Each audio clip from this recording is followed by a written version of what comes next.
오늘도 명쾌한 해설을 해주실 뉴스 전문가 두 분 스튜디오에 나와 있습니다. 먼저 김영우 전 국민의힘 의원 오늘 시간 함께하겠습니다. 안녕하십니까? 어서 네, 오십시오. 안녕하세요.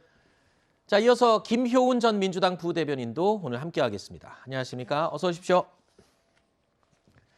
자, 행정안전부의 경찰국 출범은 확정이 됐습니다. 하지만 앞서 전해드린 것처럼 경찰의 반발은 사그라들 조짐이 보이지 않고 있습니다. 조금은 완화되긴 했지만요. 자, 연일 강경한 입장을 밝혀왔던 이상민 행안부 장관이 경찰대 개혁 카드까지 꺼내 들었는데요. 경찰대를 졸업했다는, 특정 대학을 졸업했다는 그 사실만으로 자동적으로 경위로 인간될 수 있다는 어떤 시험이나 뭐 그런 거 거치지 않고 그런 것이 좀 불공정한 면이 있다고 생각합니다. 경찰 입직 경로에 따라서 공정한 승진 인사와 보직 배치가 이루어질 수 있도록 해달라고 당부했습니다. 경찰 전체에서 순경 입직자가 96.3%인데 비해 경무관 이상에서는 순경 출신이 2.3%에 불과합니다. 이 같은 인사 불공정을 해소할 것을 지시했습니다. 자, 일선 경찰서장들의 집단 반발 이후에 경찰대학교 이 개혁, 개선에 대한 이야기가 나온 이유. 일각에서는요, 경찰서장 회의를 주도한 것으로 알려진 경찰대 출신들을 겨냥했다는 해석이 나옵니다. 제가 심각하게 받아들여야 된다고 한 이유는 모임을 주도하는 특정 그룹이 있다는 것입니다. 언론에 언급되는 분들은 다 특정 출신이더라고요. 과연 이게 우연의 일치일까? 그런 합리적인 의문이 드는 것이죠. 경찰서장 모임 관련해서는 여러분도 아시다시피 이제 언론에 등장하시는 분들은 다 경찰대 출신들이더라고요. 대부분이 경찰대 출신이다. 이런 보도를 얼핏 본 것 같습니다. 만일 그게 사실이라면 특정 출신들이 집단 행동을 하는 것처럼 보이는 것은 대단히 적절치 않을 것 같다라는 생각을 갖고 있습니다. 자, 그러니까 이상민 장관이 특정 그룹, 이른바 쿠데타 이 세력으로 비유를 했던 그 특정 세력이 경찰대 출신이다. 아마 이번 사건을 계기로 지금 경찰대 개혁을 하려는 것인지 아니면 원래 경찰대 개혁의 필요성이나 이 이야기가 나왔던 거를 이번 기회에 지금 더 부각시킨 것인지 어떤 겁니까? 원래 경찰대의 문제점에 대해서는 문재인 정부에서도 계속 나왔었습니다. 네. 그래서 경찰대를 개선해야 되지 않겠느냐. 네. 이런 것은 뭐 정치권에서도 그렇고 정부에서도 계속 논의가 돼 왔던 거예요. 근데 이번에 이제 그 이상민 장관이 이야기하는 것은 이번에 경찰서장들이 모여가지고 행안부 내에 경찰국 생기는 거를 반대하기 위한 모임을 했는데 그 모임에 참여한 사람들 대부분이 경찰대 출신이다. 네. 이런 얘기죠. 뭐 사실관계는 맞을 겁니다. 네. 그런데 제가 주목하고자 하는 것은 이번에 일어났던 사건의 본질을 지금 네. 이야기하는 게 중요한 것 같아요. 사실 제가 보면은 이제 군이나 경찰은 그 무기를 소유한 아주 특수한 조직이거든요. 네. 나라를 지키고 또 나라의 치안, 질서를 유지해야 되는 그런 그 조직이죠. 그리고 서장, 그러니까 총경이죠. 총경들이면은 군으로 따지면은 대령, 연대장급 정도 될 겁니다. 네. 그러니까 전국에 만약에 군에 연대장들이 모여가지고 국방부 지침에 대해서 반대하는 집회를 했다. 아하. 심각한 거거든요. 네. 사실 경찰도 똑같습니다. 그래서 저는 이번 사건의 본질은 결국은 정부 지침에 반대하는 모임을 불법으로 했다. 네. 집회 금지 명령이 내려왔음에도 불구하고 항명을 했다는 것 자체는 음. 이게 지금 경찰 역사상 초유의 일일 겁니다. 처음 네. 겪는 일일 거예요. 네. 이것은 안 될 일이다 생각을 하는데 이거를 경찰대가 주도했다라는 쪽으로 너무 몰고 가는 거는 저는 그렇게 설득력이 있겠나 그런 생각은 좀 듭니다. 하지만 경찰대가 가지고 있는 문제점은 고치는 게 맞다. 알겠습니다. 그런 생각을 하죠. 자, 경찰대가 근본적으로 원래 좀 논란이 됐었기 때문에 이 개혁의 대상은 맞다. 하지만 너무 경찰대로 몰고 가는 것도 좀 무리가 있다라고 하셨는데 왜 그 얘기가 나왔냐면요. 이 검경 수사권 조정, 검수완박에 주도적으로 앞섰던 경찰대 출신들을 겨냥한 게 아니냐. 또 이런 또 분석이 야권에서 나옵니다.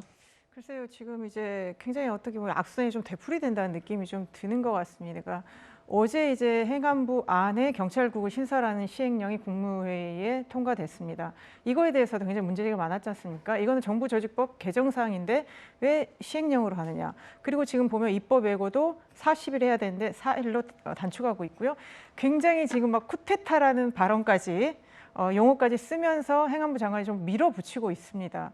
그러다가 어제 하나 이제 딱 국무회의에서 경찰국 신설이 통과되니까 이제 경찰 대학 그 개혁을 또 끌고 나왔습니다. 물론 이제 뭐 검경 수사권 조정 이후에 경찰의 과도한 권한에 대해서 민주화 통제가 필요하다. 이런 것들에 대해서는 아마 국민들이 공감하실 겁니다. 그리고 네. 경찰 대학의 이런 여러 가지 문제에 대해서도 어느 정도 공론화가 있었습니다. 그렇지만 이런 식으로 문제를 처리하는 것이 과연 문제 해결의 바람직한 방향인가에 대해서는 정말 이 정부가 저는 심각하게 생각을 해야 된다고 생각합니다. 어쨌든 간에 경찰이라는 10만이 넘는 집단의 조직의 어떤 조직적 반발을 일단은 안고 가기 때문에 충분한 논의들이 좀 있어야 되고요. 그 과정에서 국민들의 지지를 얻는 것들이 필요한데 네. 지금 하는 방식 보면 이전에 윤석열 대통령 후보 시절에 마치 구호처럼 좋아 빠르게 가 지금 이렇게 가고 있습니다. 네. 제가 더 잘할 수 있는데 지금 웃으면서 할 분위기는 아닌 것 같아서 그게 연상이 되는 거거든요. 네. 그런데 이게 누구한테 좋은 건지 네. 정말 이렇게 빠르게 가는 것이 과연 어떤 결과를 가져올 것인지에 대해서 네.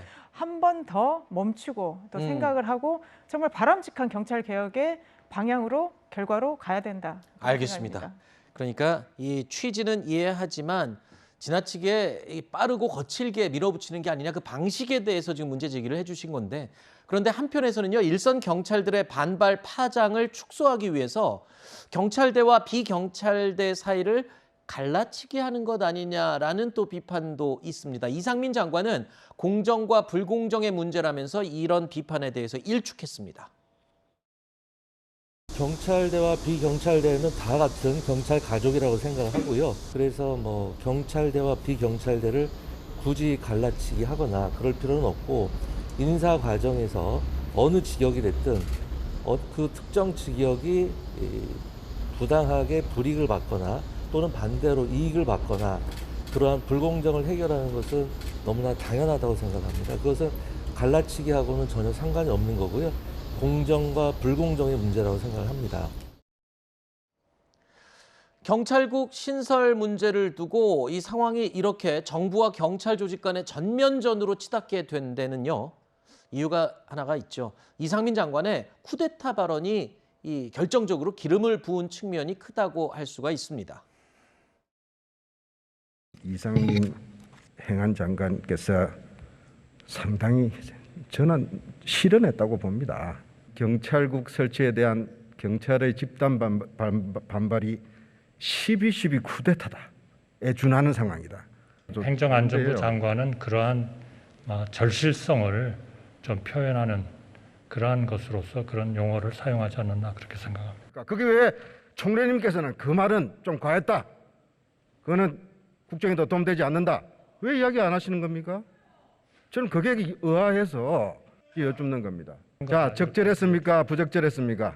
저는 좀 표현이 과하기는 했지만 그 사안의 절실성과 중대성을 비해서는 저는 행정안전부 장관이 얘기할 수 있다 그렇게 생각합니다. 자, 어제 있었던 이 대정부 질문에서 한덕수 총리 요 답변 굉장히 현명하게 잘 넘어간 답변이다라고 소개가 되기도 했었는데 일단 과한 표현이라는 부분은 인정을 했습니다만 그래도 할 수 있는 말이다. 이렇게 답을 했습니다. 그런데 이상민 장관이 이 하나회나 쿠데타에 비유를 하는 것 이게 과연 어떤 파장을 몰고 올지 전혀 모르고 말했을 리 없거든요. 그렇지 않습니까? 의도된 거라고. 그건 모르죠. 근데 그래요?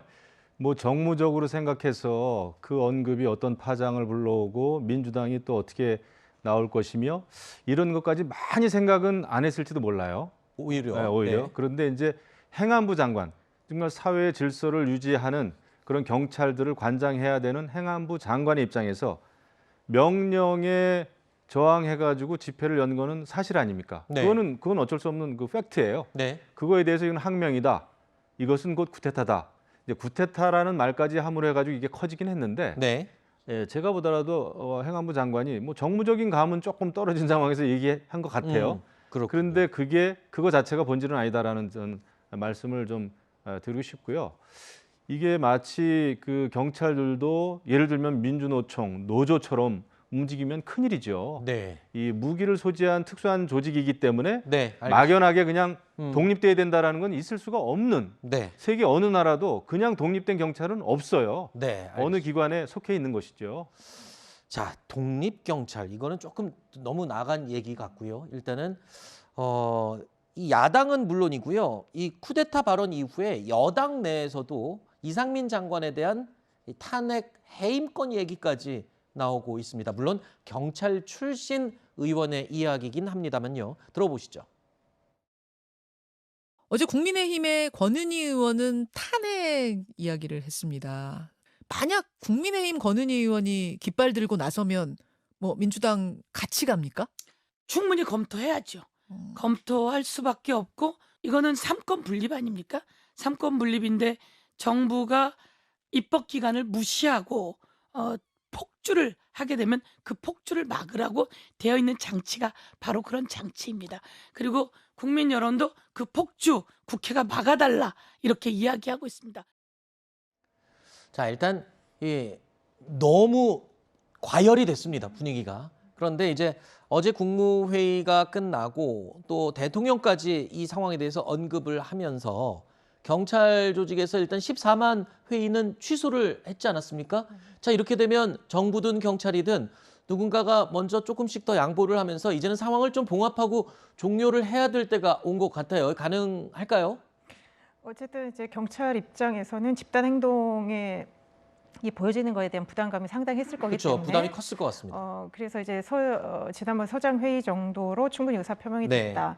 그리고 어떤 국민들도 좀 이런 뭐 문제에 대해서 많이 공감을 하고 있다고 생각을 하는 것 같습니다. 그래서 이제는 국회에서 논의하겠다 이렇게 네. 했기 때문에 좀 더 합리적인 절차를 밟을 것을 요구하는 거고 그러면은 그에 맞춰서 행안부 장관이나 정부도 그러면 이 문제에 대해서 좀 이성적이고 합리적으로 네. 협의를 통해서 좀 우리 의견도 들으면서 개혁을 해달라 이런 주문인 것 같긴 합니다만 저는 이상민 장관의 이 발언을 보면 기본적으로 그렇게 생각을 하는 것 같습니다. 특정 세력이 주도하고 있고 이 특정 세력은 이제 경찰대라는 것이죠. 그 특정 세력이 마치 과거의 하나회처럼 주도하다가 결국은 12.12가 일어났기 때문에 이거는 쿠데타로 갈 수 있는 상황이라고 인식을 하는 것 같습니다. 그래서 전면 봉쇄를 해야 된다는 생각을 했던 것 같고 어쨌든 간에 권력을 가진 대통령과 장관이 이런 얘기를 했을 때 경찰에서는 압박을 받을 수밖에 없는 거죠. 네. 그래서 일단은 뭐 후퇴하는 것이 여론전에서도 좋을 거라고 생각을 한 것 같고 네. 어쨌든 이제 장관이나 정부가 이렇게 밀어붙이기 하는 거에 대해서도 뭐 그렇게 여론이 우호적이지 않기 때문에 약간 좀 장기적으로 국회에서 함께 싸우면 알겠습니다. 어느 정도 경찰에 도움되는 결과가 나오지 않을까 그런 기대를 하는 것 같습니다. 알겠습니다. 네. 짧게만 말씀을 드리면요. 민주당은 지금 쿠데타 이 문제에 대해서 크게 이제 문제를 삼는데 사실 2017년도 초에 광화문 집회가 막 열렸을 때 민주당이 벌떼처럼 일어나가지고 그때 군 기무사가 만약의 사태에 대비한 계엄령 관련 문건을 만들었다고 해가지고 기무사가 쿠데타를 그냥 음모했다고 그래가지고 난리를 쳤습니다. 기억이 그래가지고 납니다. 문재인 네. 대통령이 특별 수사단을 만들라. 그래가지고 엄청나게 오랫동안 수사를 했는데 200명 넘게 수사를 했어요. 네. 결국은 유야무야가 됐습니다. 알겠습니다. 그러니까 이상민 장관이 쿠데타 얘기를 안 했으면 좋았겠지만 지금 민주당이 쿠데타 운운해가지고 이렇게 들고 일어날 일도 아니다 이런 생각이 좀 듭니다. 알겠습니다. 요즘 이 정권 출범한 지 얼마 안 돼서 그랬는데 이 과거 정권의 입장에서 뭘 비유를 하면 곧장 역공이 들어오기 때문에 어제 또 박범계 장관이 그래서 지르자로 나간 게 좀 패착이었다 그런 얘기까지 나오지 않습니까? 곧장 역공을 받는 상황이 되는군요.